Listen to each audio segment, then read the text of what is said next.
नमस्कार दोस्तों, मैं सुनील कुमार आपका फिर से स्वागत करता हूं आपके अपने चैनल क्या ऐसा होता है में। दोस्तों, जो लोग परेशानियों से जूझ रहे हैं उसी पर आज का मेरा ये वीडियो है। त्र्यंबकेश्वर में काल सर्प दोष और पितृदोष पूजा की लोगों को कब याद आती है।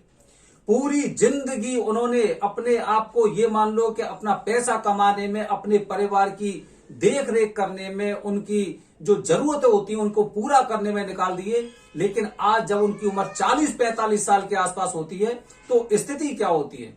स्थिति ये होती है कि जो करोड़ों में खेलने वाले लोग थे आज उनके अकाउंट में 1000-2000 से ज्यादा रुपए नहीं है।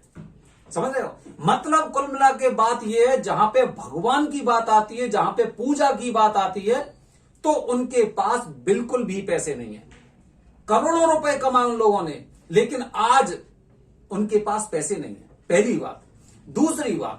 दूसरी बात यह दोस्तों कि उन्हें भगवान की याद कब आई। जब तक जिंदगी एकदम पूरी तरह से पटरी पर चलती रही, जब तक जैसे उन्होंने सोचा वैसे उन्होंने अपनी जिंदगी को जिया, हर प्रकार की खुशहाली, हर प्रकार के उतार चढ़ाव देके, लेकिन जैसे ही 40-45 साल के उस वाले एरिया में आते हैं ना, तब एकदम अकाउंट पूरे खाली हो जाते हैं। अपना नहीं रहता कोई भी, यहां तक कि बच्चे भी आपकी मदद नहीं करते हैं। ऐसी स्थिति आ जाती है और यही चक्र एकदम घूमता रहता है और स्थिति यह आ जाती है कि लोग डिप्रेशन के शिकार हो जाते हैं। दोस्तों, अब सुनिए, मैं आपको एक गाना सुनाने वाला हूं आज, और उसे ना बड़ा गौर से सुनना। आप सुनिए। तो दोस्तों सुनिए गाना। सजन रे झूठ मत बोलो, खुदा के पास जाना है, न हाथी है न घोड़ा है, वहां पैदल ही जाना है। सजन रे झूठ मत बोलो, खुदा के पास जाना है।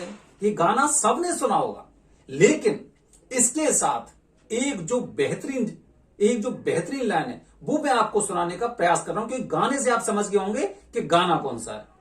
लड़कपन खेल में खोया, जवानी नींद भर सोया, बुढ़ापा देख कर रोया, सजन रे झूठ मत बोलो, खुदा के पास जाना है। ये हम लोगों का पूरा व्यवहार हो गया है जिंदगी भर तक का। हम जब तक एक लड़कपन में रहते हैं, अगर मैं बात करूं आपसे करीब 15-16 साल तक के बच्चे, वो पूरी तरह से लड़कपन में रहते हैं और पूरे दिन वो एकदम खेल में ही खोए रहते हैं। उसके बाद जवानी नींद भर सोया का मतलब आप समझ रहे हो। चाहे आप कमा रहे हो, चाहे आपकी शादी हो गई, आप अपनी जिंदगी में ना पूरी तरह से संतुष्ट हैं और आपको भविष्य की बिल्कुल चिंता नहीं है।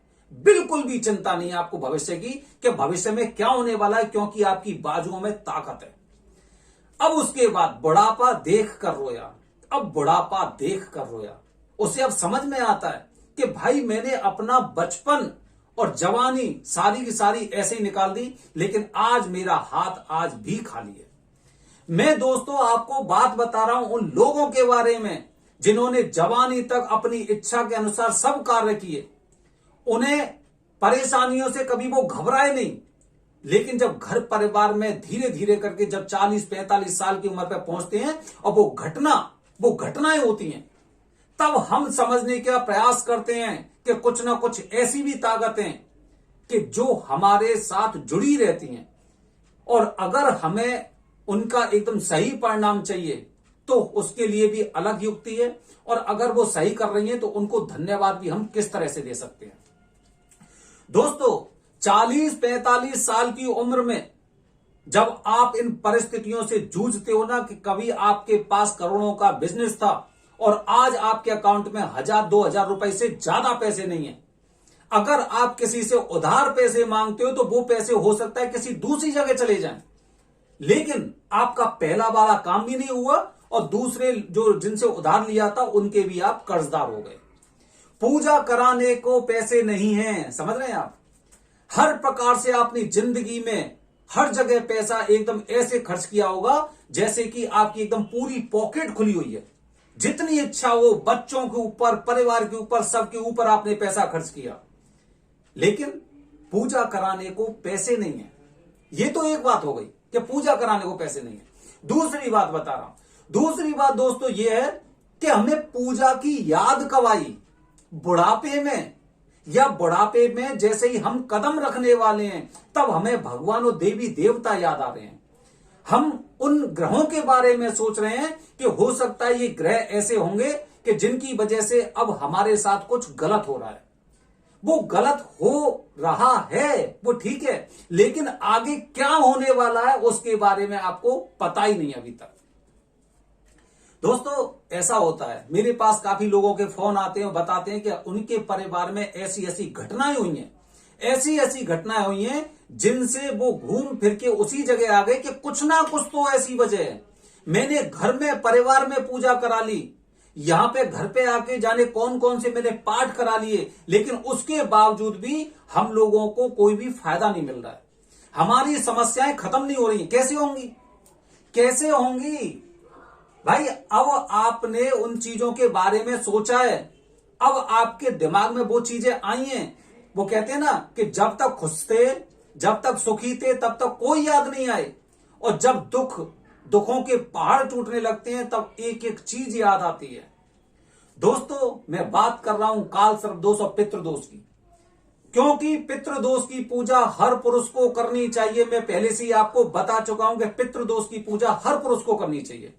और आज भी हमारे इस देश में, बल्कि पूरी पृथ्वी पर बहुत कम लोग ऐसे होंगे जो ये जानते होंगे कि पितृदोष की पूजा हर पुरुष को करानी चाहिए, चाहे वो छोटा बच्चा हो या बुजुर्ग हो। अगर वो करा चुका है अच्छी बात है, लेकिन हमारे देश में क्या चल रहा है कि कुंडली में पितृदोष होगा तभी वो लोग पूजा कराते हैं। जब कुंडली में पितृदोष होगा, अगर कुंडली में पितृदोष नहीं है तो वो सोचते हैं पितृदोष नहीं है, चलो छोड़ दो। ये तो हो गई एक चीज। दूसरी बात, अब ये तो हर इंसान को पूजा करानी चाहिए। अब इसके साथ काफी लोग ऐसे भी हैं जिनकी कुंडली में काल सर्प दोष है। अब काल सर्प दोष उनकी कुंडली में है दोस्तों, तो अब आप सोचिए कि आपके साथ क्या होने वाला था और क्या होगा और क्या होने वाला है। समझ रहे हैं आप? क्योंकि भाई जैसे मैंने काल सर्प दोष के बारे में आपको बताया, एक तरफ राहु एक तरफ केतु, आपके जितने भी ग्रह थे वो सारे के सारे एकदम फिक्स हो गए हैं। उनके जो परिणाम थे अच्छे वाले, वो परिणाम आपको नहीं मिले हैं। क्योंकि कैसे मिलेंगे? वो तो राहु और केतु के बीच में सारे सारे ग्रह दबे हुए हैं। अब जब तक आपको अपनी जिंदगी, चाहे वो धक्का मार के बोल दो या फिर ऐसे बोल दो कि हाँ भाई जितना मुझे मिला उसमें मैं खुश था, ठीक है, तो उस हिसाब से कट गई, लेकिन आगे बुढ़ापा देख कर रोया। समझे दोस्तों? तो ये स्थिति होती है कि जब अगर आपकी कुंडली में काल सर्प दोष होता है तो पितृदोष के साथ मिलकर वो आपके साथ क्या कर सकता है, आपके परिवार के साथ क्या कर सकता है। तो दोस्तों मैं आपको ये जानकारी देने जा रहा हूं कि अगर आपने पितृदोष की पूजा नहीं कराई है तो आपको पितृदोष की पूजा तो सबसे पहले करा लेनी चाहिए। आपके अगर छोटे छोटे बच्चे हैं तो किसी अच्छे से एस्ट्रोलॉजर से मिलके आपको उनकी कुंडली के बारे में चर्चा करनी चाहिए और देखना चाहिए कि कहीं इनकी कुंडली में काल सर्प दोष तो नहीं है। अगर काल सर्प दोष है तो जल्दी से जल्दी उसका समाधान कराइए, नहीं तो ये वाला गाना वो बच्चे भी गाएंगे, बुढ़ापा देख कर रोया। और जिम्मेदारी किसकी है? जिम्मेदारी है आपकी। तो वो गलती ना करें जो गलती हो सकता है आपके परिवार के लोग कर चुके होंगे। तो दोस्तों काल सर्प दोष की पूजा, पितृदोष की पूजा के बारे में मैं आपको बता चुका हूं, जिसमें काल सर्प दोष की पूजा कुंडली के अनुसार होती है और पितृदोष की पूजा हर इंसान को कराई जाती है। और इसके जो सबसे सफल परिणाम मिलते हैं वो त्र्यंबकेश्वर मिलते हैं। त्र्यंबकेश्वर का मतलब समझ रहे हो? जहां पर साक्षात रूप से भगवान ब्रह्मा जी जो सृष्टि के उत्पन्न जनक हैं, उत्पन्न करता है। दूसरे नंबर पे भगवान विष्णु जो सृष्टि के पालक हैं, और भगवान शिव जो सृष्टि के विनाश करता है। जब तीनों देव एक जगह त्रिदेव बनकर वहां पे संगम के रूप में स्थित होते हैं तो वहां पर इन सब चीजों की पूजा की जाती है, इस तरह के दोषों की। और अगर वो पूजा आपने बहुत अच्छे पंडित जी से कराई है फिर तो ये मान लो कि आपकी जिंदगी में कभी कोई रुकावट नहीं आने वाली, कोई रुकावट नहीं आएगी। आज आप देखिए हर इंसान को मैंने देखा है, बहुत से लोग ऐसे होंगे, मेरे पास न जाने कितने कॉल आते हैं और सब लोग यही बात बताते हैं कि हमारे पास तो भाई पैसे ही नहीं है, पूजा कराने के लिए पैसे नहीं है। जिंदगी भर आप लोगों ने क्या किया, पूजा के नाम पर ही आपकी एकदम जो जेब होती है वो सिकुड़ क्यों जाती है। आपको सोचना पड़ेगा ना, ये आपको सोचना पड़ेगा। मैंने अपनी जिंदगी में इतना पैसा खर्च किया, हर किसी की मदद की, लेकिन पूजा करने के लिए पैसे नहीं है। और भगवान की मुझे याद भी कब आ रही है, तब याद आ रही है जब पता चला कि मेरे सारे रास्ते धीरे धीरे करके बंद हो रहे हैं, मेरे बिजनेस पूरी तरह से खराब हो रहे हैं, या घर परिवार में कुछ ऐसी अनहोनी हो रही है जिसकी वजह से आज मुझे इस बात को सोचने पे मजबूर होना पड़ रहा है।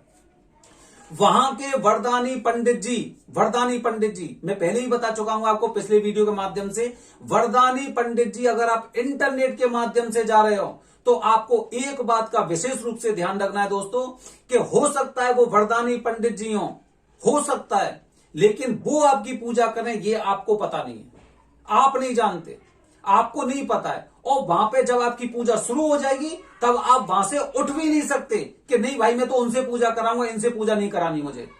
तो दोस्तों ये पूरा चक्र चलता है, इसीलिए जब भी आप वहां पे पूजा कराने जा रहे हैं तो या तो आप उनके पास जाइए जिनसे आप पहले किसी की पूजा करा चुके हैं, या फिर आपके साथ के लोगों में से किसी ने वहां पे पूजा कराई हो, और या फिर ऐसा हो सकता है कि मैं भी आपको ऐसे लोगों से पूजा करा सकता हूं, ऐसे पंडित जी से पूजा करा सकता हूं कि जो वरदानी पंडित जी हैं।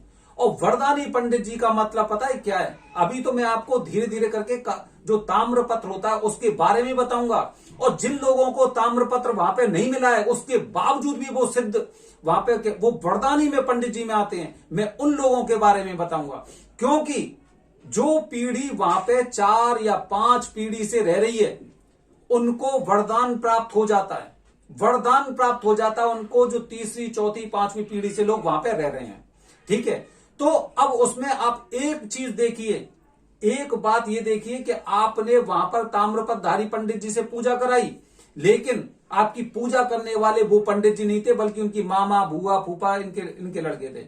और एक आपकी पूजा वो पंडित जी कर रहे हैं जो तीसरी चौथी पीढ़ी से वहां पर रह रहे हैं, तो आपको इन पंडित जी से अच्छे परिणाम आएंगे, ना कि उनके।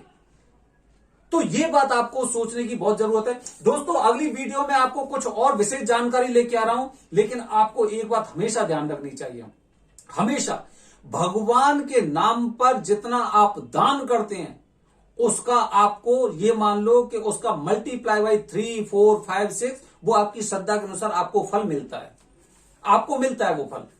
तो जब भी आप पूजा करा रहे हैं तो सबसे पहले आपको अपनी पॉकेट भी देखनी है, आपको पॉकेट भी देखनी है, लेकिन अपनी पॉकेट को ना इतना मत सिकोड़िए कि वहां पे कहीं ना कहीं आपके मन में लालच आ जाए कि ये पैसे तो बहुत ज्यादा लग रहे हैं। भाई इतनी दूर आप पूजा करने जा रहे हो वहां पे, तो आपको ये सब बातों का ध्यान रखना होगा। हालांकि मैं आपको पहले से ही बता चुका हूं कि जो काल सर्प दोष की पूजा ग्रुप में होती है वो 3100 रुपए की होती है, बहुत ज्यादा अमाउंट नहीं है। अगर आप कहीं से भी जा रहे हैं तो 3100 रुपए में पूजा की सामग्री शायद आपकी पूरी पूजा करके दे रहे हैं 3100 में।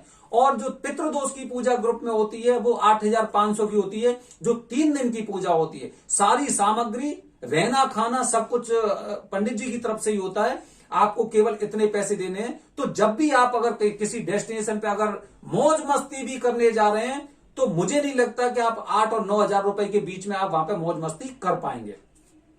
अकेले की पूजा की मैं आपको बता चुका हूं, क्योंकि अकेले की पूजा का एक अलग महत्व होता है। अकेले की पूजा कालसर्प दोष की 11,000 रुपए की होती है और पितृदोष की पूजा 21,000 रुपए की होती है। जो वरदानी और जो अच्छे पंडित जी ने सिद्ध पंडित जी बोलते हैं उनकी मैं बात कर रहा हूं। अन्यथा वहां पे अगर आप जाएंगे तो वहां पे हो सकता है आपकी 3,000 4,000 रुपए में पूजा कर दें, ऐसा भी संभव है।